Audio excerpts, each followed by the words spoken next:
The PX grape has a very thin skin. It's very easy. When you pick up the bunches, you put one bunch on top of another. With the weight, the skin breaks and the juice starts leaking out, and you would have oxidation, uncontrolled fermentation. That's why it's so important that quickly after harvest, we are pressing and we are fermenting.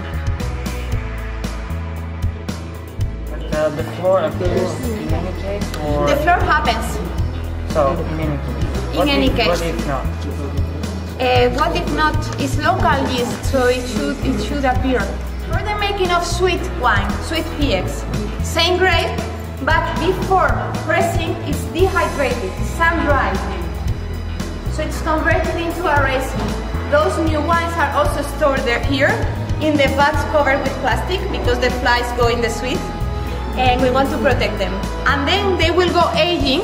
They can be consumed as young PX directly from the vat after that 1.5 years of storing here and of decanting, or they can be aged to make a traditional sweet PX in cellars in oxidative aging and become dark, black in color. So that would be the wine, the black wine made from a white grape variety. Today this is the center of Montilla, in fact, because Montilla is growing towards Córdoba. Well, in that time of the year, they had not.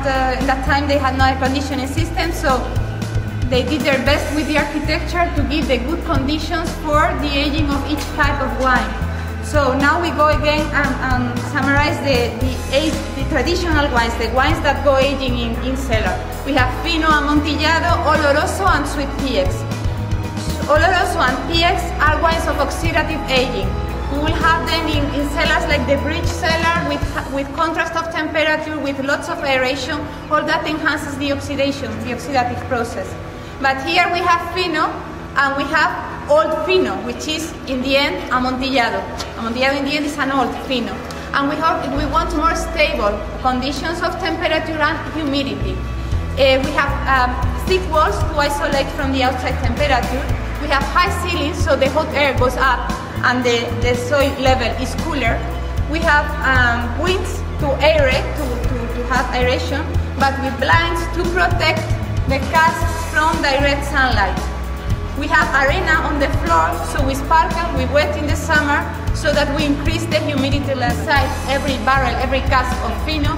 We need over 70% alcohol. Humidity.